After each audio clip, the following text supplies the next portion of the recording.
नमस्कार, आदाब, सत श्री अकाल and welcome to all the parents of दो स्टूडेंट्स जो बच्चे अब क्लास 10 से क्लास 11 की तरफ मूव कर रहे हैं। प्राइमरली मैं इस वक्त उन पेरेंट्स से बात कर रहा हूं जो पेरेंट्स उन बच्चों के पेरेंट्स हैं जो बच्चे क्लास 11th में इस वक्त नॉन मेडिकल को ऑप्ट करना चाहते हैं और नॉन मेडिकल ऑप्ट करने के बाद क्लास 11th और क्लास 12th में जेई मेंस और जेई एडवांस की तैयारी साथ में करना चाहते हैं। डियर पेरेंट्स, ये वीडियो आप जैसे पेरेंट्स के लिए ही है जो ये चाहते हैं कि उनका बच्चा क्लास 11th और 12th जो एक बच्चे की जिंदगी का सबसे इंपॉर्टेंट मोड होता है, इस जगह वो बच्चा अपने बेस्ट पोटेंशियल को पा सके। अब जिस तरह से आप जानते ही हैं, जैसे ही बच्चा क्लास 11th के अंदर एंटर करता है तो हम चाहते हैं हमारा बच्चे को बेस्ट से बेस्ट कोचिंग मिले, बेस्ट से बेस्ट मटेरियल मिले ताकि वो बच्चा अपना बेस्ट दे सके। लेकिन इस प्रेजेंट सिनेरियो में एक बच्चे के पास प्राइमरली 3 चॉइसेस निकल के आती है। पहली, जब आप अपने बच्चे से पूछेंगे खुद ही तो वो बच्चा आपस में या अपने फ्रेंड से बातचीत करके आपको 2-3 ऑप्शंस खुद बता देगा, 2-4 चीजें आपको भी मिल जाएगी। लेकिन प्राइमरली मोटी मोटी अगर मैं बात करूं तो 3 ऐसी चीजें हैं जो एक्चुअली आपके सामने निकल के आएंगी जिसके जरिए बच्चा अपने जेई मेंस और एडवांस की आजकल तैयारी कर रहा है। सबसे पहला ऑप्शन आपके पास निकल के आएगा यूट्यूब का, क्योंकि यूट्यूब का ऑप्शन एक बड़ा ही किफायती ऑप्शन है। आप जस्ट अपने घर में एक वाईफाई रखिए या सिंपल सा नेट का कनेक्शन रखिए, उसके जरिए बच्चा यूट्यूब पे नॉलेज का अंबार लगा हुआ है जहां से वो बच्चा अपने मेंस और एडवांस की तैयारी करने की कोशिश कर सकता है। या फिर आप अपने बच्चे को किसी बड़ी कंपनी का कोई टैबलेट कोर्स दिलवा सकते हैं, जिस टैबलेट कोर्स में किसी बड़े टीचर की, किसी बहुत एक्सपीरियंस टीचर की आपके पास रिकॉर्डेड वीडियोस होंगी और कोर्स पूरा का पूरा होगा। या फिर आप अपने बच्चे को किसी कोचिंग सेंटर में भी ज्वाइन करवा सकते हैं। आज इस वीडियो में हमारा जो मेन टारगेट है वो ये है कि एक्चुअली में इन्हीं सारे ऑप्शंस जो अवेलेबल हैं स्टूडेंट्स के लिए, इन सारों के सारे ऑप्शंस को आपके साथ डिस्कस करना, उसके बाद एक्चुअली में इन ऑप्शंस के कुछ बहुत ही बढ़िया पॉजिटिव पॉइंट्स डिस्कस करना और सबसे इंपॉर्टेंट वो बातें डिस्कस करना जो एक्चुअली में इन ऑप्शंस को चूज करते हुए हमें नहीं पता लगती, और वो है पिटफॉल्स। जी हां, जो 5-6 महीने के बाद एक बच्चे से जब आप बात करेंगे तब आपको पता लगेगा, अरे अब तो समय काफी ज्यादा हो चुका है, अब हम वापस जाके कुछ नया नहीं कर सकते। और फिर सबसे important, at the end of the lecture हम डिस्कस करेंगे क्या ऐसी कोई गाइडेंस है जिससे हमें सबका सब बेस्ट मिल सके और वर्स्ट कहीं का ना मिले। तो आइए शुरू करते हैं इस वीडियो को और डिस्कस करते हैं कि ऐसे कौन से ऑप्शंस अवेलेबल हैं जो आपके बच्चे को इस वक्त जेई मेंस और एडवांस की तैयारी करा सकते हैं। जिस तरह से हम डिस्कस कर ही चुके हैं, सबसे पहला ऑप्शन है यूट्यूब का। तो मैं सबसे पहले यूट्यूब के आपके साथ 3 मेन पॉजिटिव डिस्कस करना चाहूंगा। सबसे पहला और सबसे इंपॉर्टेंट जो आपके पास पॉइंट निकल के आता है यूट्यूब का, वो ये है कि बच्चा किसी भी समय, कहीं भी, कभी भी अपना लेक्चर पढ़ सकता है। कितनी ज्यादा इंडिपेंडेंस, राइट? लेकिन इस इंडिपेंडेंस के पीछे एक बहुत ही बड़ा पिटफॉल छुपा हुआ है, हम डिस्कस करेंगे। लेकिन पहले कुछ और पॉजिटिव पॉइंट्स को डिस्कस कर देते हैं। सेकंड पॉजिटिव पॉइंट जो निकल के आता है वो ये है कि बच्चे के पास बहुत सारी चॉइसेस होती है, लॉट्स ऑफ चॉइसेस। अगर उसको एक चैनल पसंद नहीं आया तो वो दूसरा चैनल ज्वाइन कर सकता है, दूसरा नहीं पसंद आया तो तीसरा ज्वाइन कर सकता है, और वो फ्री तो है ये यूट्यूब, तो बच्चा कहीं से भी कुछ भी सीख सकता है। तीसरा निकल के आता है कि यूट्यूब के ऊपर नॉलेज का भंडार होता है कि बच्चा किसी भी टॉपिक को कितनी मर्जी डेप्थ तक सीख सकता है। लेकिन यहां मैं एक बात बोलना चाहूंगा और इसको मैं थोड़ी देर में प्रूफ भी करूंगा, प्लीज ध्यान रखिएगा। यूट्यूब से आप सब्जेक्ट सीख सकते हैं, कंपीट नहीं कर सकते। यूट्यूब से आप किसी भी सब्जेक्ट को कितनी मर्जी डेप्थ तक सीख सकते हैं, लेकिन जेई मेंस और जेई एडवांस की तैयारी जहां पे सिर्फ 1 या 2% बच्चे ही सिलेक्ट होते हैं, जितने बच्चे पेपर देते हैं, इतने टफ कंपटीशन की तैयारी नहीं कर सकता, सीख बहुत कर सकता। तो अब जरा जो हमने 3 मेन पॉइंट्स आपके साथ डिस्कस किए यूट्यूब के, अब जरा हम उनके नेगेटिव पॉइंट डिस्कस भी करते हैं। सबसे पहले हमने डिस्कस किया कि बच्चा किसी भी समय, किसी भी जगह पे आराम से वो अपना सीख सकता है। लेकिन नोटिस कीजिए इसके पीछे कितना बड़ा नेगेटिव पॉइंट है कि बच्चे की जिंदगी से डिसिप्लिन गायब हो जाएगा। जी हां, डिसिप्लिन पूरी तरीके से गायब हो जाएगा। आपको पता है, अगर आप इस वक्त एक क्लास 11th या 12th के बच्चे के पेरेंट हैं तो आपको पता है एक बच्चे की जिंदगी में डिसिप्लिन से इंपॉर्टेंट और कुछ भी नहीं होता। तो अगर डिसिप्लिन इतनी इंपॉर्टेंट चीज है तो क्या आप बच्चे को ऐसा ऑप्शन देना चाहेंगे जहां पे वो डिसिप्लिन से बिल्कुल आजाद हो जाए, कि कभी खाए, कभी पिए और कभी भी वो आराम से बैठ के पढ़ाई करे? जी नहीं। एक बच्चे की जिंदगी में डिसिप्लिन होना चाहिए, जिसकी वजह से ये एनी टाइम पढ़ने वाला जो स्कीम है ना, ये थोड़ी फेल होती नजर आती है। सेकंड पॉइंट जो निकल के आता है वो है लॉट्स ऑफ चॉइसेस। जी हाँ, हम मानते हैं बहुत सारी चॉइसेस हैं यूट्यूब पे आपके पास, लेकिन नोटिस कीजिए कितना बड़ा नेगेटिव पॉइंट भी है वहां पे। क्योंकि क्या होगा कि बच्चे को मान लिया एक टॉपिक एक टीचर से पसंद आया, बाद में उसको उसका समझ आना बंद हो गया, उसे फिर दूसरे टीचर को ज्वाइन कर लिया जो यूट्यूब पे पढ़ा रहा है। वहां दूसरा टॉपिक पसंद आया, फिर तीसरे को ज्वाइन किया। नोटिस कर रहे हैं? एक बात आपने सुनी होगी, a lot of chefs spoils a dish. बिल्कुल उसी तरीके से अगर एक बच्चे को एक बड़े अच्छे टीचर की वीडियो से ही समझ नहीं आ पा रहा सारा का सारा, तो आप समझ सकते हैं कि बच्चे में और टीचर में एक लिंक मिसिंग है। तो यहां पे मैं एक बात जोड़ूंगा कि यह बात बिल्कुल सही है कि टेक्नोलॉजी बहुत ही बढ़िया चीज है, लेकिन अकेली टेक्नोलॉजी टीचर और स्टूडेंट के रिलेशन को दूर नहीं कर सकती। वो जो टीचर क्लास में बैठ के बच्चे को पढ़ाता है, उस चीज को, उस फीलिंग को टेक्नोलॉजी कभी भी रिप्लेस नहीं कर पाएगी। लेकिन अगर टीचर जो सामने बच्चे को पढ़ा रहा है, उस टीचर के हाथ में टेक्नोलॉजी ऐसी दे दी जाए कि सामने बैठे हुए बच्चे के ऊपर वो उस टेक्नोलॉजी को यूज करके उसे ट्रांसफॉर्म कर दे, एक ऐसा बच्चा बना दे जो आप चाहते हैं वो अपनी जिंदगी में बन पाए, तो हां, आप टेक्नोलॉजी को लाइफ ट्रांसफॉर्मिंग भी मान सकते हैं। तो ये बड़ा ही नेगेटिव पॉइंट निकल के आता है कि बच्चे के पास अगर एक से समझ नहीं आया तो दूसरा, दूसरे समझ नहीं आया तो तीसरा। क्योंकि बच्चे के अंदर एक थोड़ा सा होता है कि एक बच्चे ने जोर खुद भी लगाना होता है, कि बच्चा थोड़ा जोर खुद लगाए, खुद समझने की कोशिश करे। वो बच्चे को लगता है कि यार चल सब कुछ समझ आ ही रहा है सामने से, तो क्यों ना समझते चले जाए। यहां पे एक बड़ा नेगेटिव पॉइंट निकल के आता है। नेक्स्ट नेगेटिव पॉइंट जो हमने डिस्कस किया कि हाँ, नॉलेज का अंबार तो है, लेकिन ऐसा थोड़ी है कि नॉलेज आपको एक ही चैनल पे सारी मिल जाती है। जी नहीं, बच्चे को एक से दूसरे, दूसरे से तीसरे, तीसरे से चौथे, पता नहीं कितने चैनल देखने पड़ते हैं अपनी उस नॉलेज को कंप्लीट करने के लिए। क्या आपको लगता है कि ये 11th-12th का टाइम, उसका ये टाइम है कि वो यूट्यूब पे इधर उधर घूमे और अपने कीमती टाइम को वेस्ट करे? बिल्कुल भी नहीं। तो फिजिक्स, केमिस्ट्री, मैथ्स जैसे इतने टफ टॉपिक्स को अगर बच्चे को तैयार करना है, तो बहुत ही इंपॉर्टेंट बात है कि बच्चे को अपना समय यहां पे बचाना पड़ेगा और ऐसी किसी भी चीज से बचना पड़ेगा जो उसका समय खराब कर रहा है। सो आई पॉजिटिवली होप कि YouTube के पॉजिटिव और नेगेटिव्स आप तक पहुंच चुके हैं। नेक्स्ट, आपके पास ऑप्शन निकल के आता है कि बच्चा तैयारी कर सकता है किसी ना किसी टैबलेट कोर्स से। टैबलेट कोर्स अगर आप किसी बड़ी कंपनी का लेते हैं तो उस टैबलेट में एक किसी बड़े ही एक्सपीरियंस्ड और बड़े ही किसी जाने माने टीचर के रिकॉर्डेड लेक्चर्स पहले से ही लोडेड होते हैं। बच्चा बिल्कुल उस लेक्चर से काफी कुछ सीख सकता है।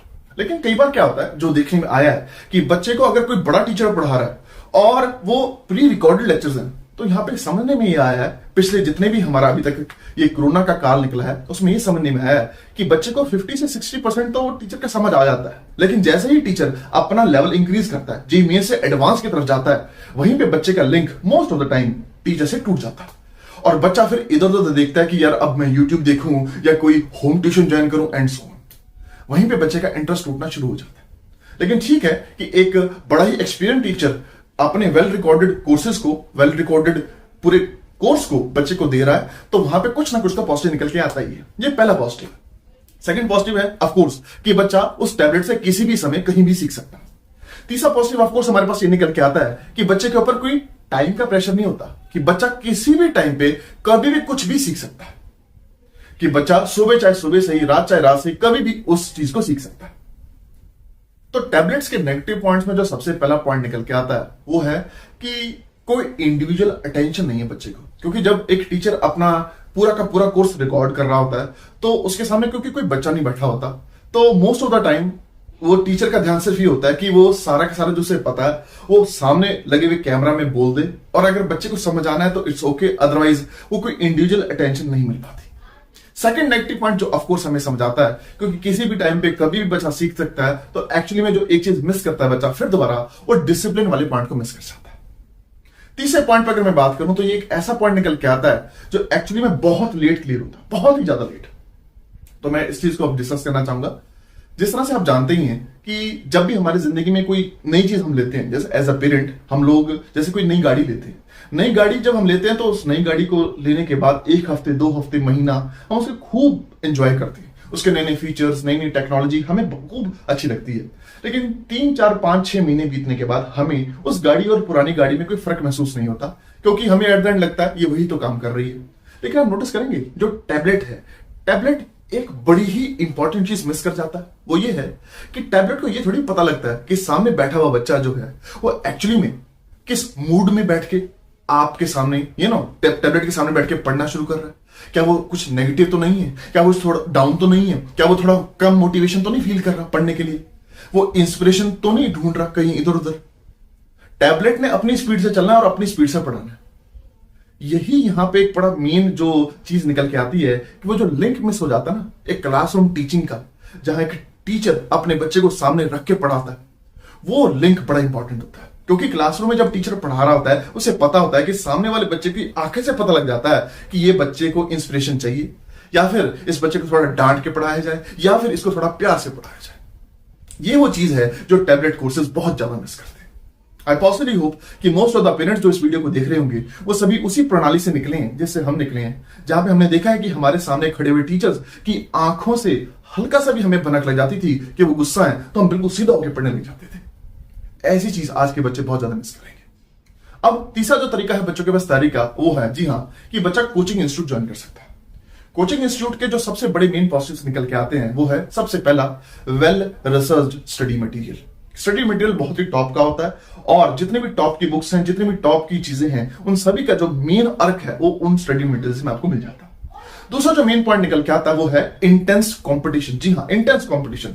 जब बच्चा वहां बैठ के कोचिंग इंस्टीट्यूट में बैठ के तैयारी कर रहा होता है तो अपने आसपास बैठे बच्चों को देखता है कि यार मैं भी वही पढ़ रहा हूं, ये भी वही पढ़ रहे हैं, फिर भी ये मुझसे बेटर परफॉर्म कैसे कर रहे हैं।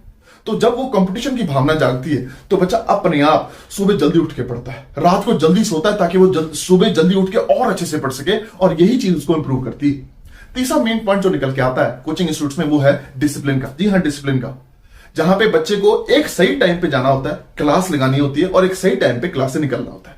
ये चीज बहुत ही पॉजिटिव रहती है और एक स्टूडेंट को एक सही रास्ते पे डाल देती है। लेकिन कोचिंग इंडस्ट्री के 3 बड़े ही मेन नेगेटिव्स जो अब मैं आपके साथ शेयर करने जा रहा हूं, ये प्लीज आप ध्यान से सुनिएगा। हालांकि मैं भी इस इंडस्ट्री का एक पार्ट हूं, लेकिन ये बड़ा जरूरी है आप जैसे पेरेंट के लिए जानना कि आने वाले समय में या फिर पिछले गए हुए समय में कोचिंग इंडस्ट्री में जो बड़े नेगेटिव्स थे वो आप एक बार जान लें तो बड़ा जरूरी होगा आपके लिए। सबसे पहला नेगेटिव पॉइंट ये होता है कि कभी भी किसी आप बड़े कोचिंग इंस्टीट्यूट में एडमिशन दिलवाते हैं अपने बच्चे को, तो उस क्लास में जिस क्लास में बच्चा पढ़ता है उस क्लास में मिनिमम टू मिनिमम 100 बच्चा तो होता ही होता है। अगर मैं प्रेजेंट सिनेरियो की बात करूं तो कई क्लासेस में तो 250 से 300 बच्चा भी होता है।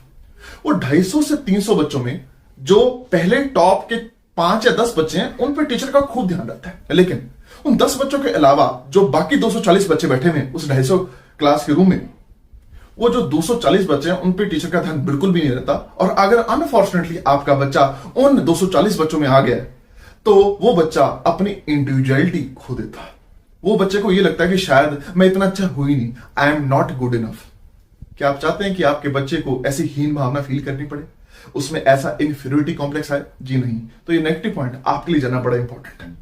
सेकंड जो पॉइंट निकल के आता है वो है जी हाँ बड़ा ही इंपॉर्टेंट कि बड़े बड़े कोचिंग इंस्टीट्यूट्स में कोई भी गारंटी नहीं होती कि जो टीचर पढ़ाने आने वाला है, जी हाँ जो टीचर पढ़ाने आने वाला है, क्या वही टीचर अगला टॉपिक भी वही कराएगा, उससे अगला टॉपिक भी वही कराएगा। क्योंकि कोचिंग इंस्टीट्यूट्स में मोस्टली जो देखा गया है वो यही है कि एक टॉपिक कोई और टीचर पढ़ाता है, दूसरा टॉपिक कोई और टीचर पढ़ा रहा है, एंड सो ऑन। एक ही टॉपिक, जैसे फॉर एग्जांपल मैथमेटिक्स की बात करते हैं, लिमिट्स का टॉपिक कोई और करा रहा है, कॉन्टिन्यूटी का टॉपिक कोई और करा रहा है, and so on.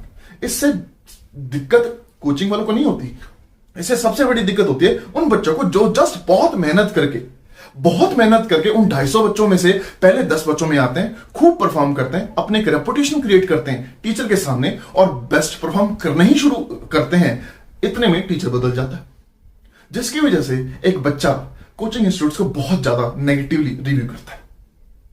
Third and सबसे मेन पॉइंट वो ये है मोटिवेशन की कमी। जिस तरह से आप जानते होंगे कि कोटा हमारे राजस्थान का कोटा बहुत ही ज्यादा मशहूर है अपनी कोचिंग के लिए, और मैं इस बात को पूरा मानता भी हूं।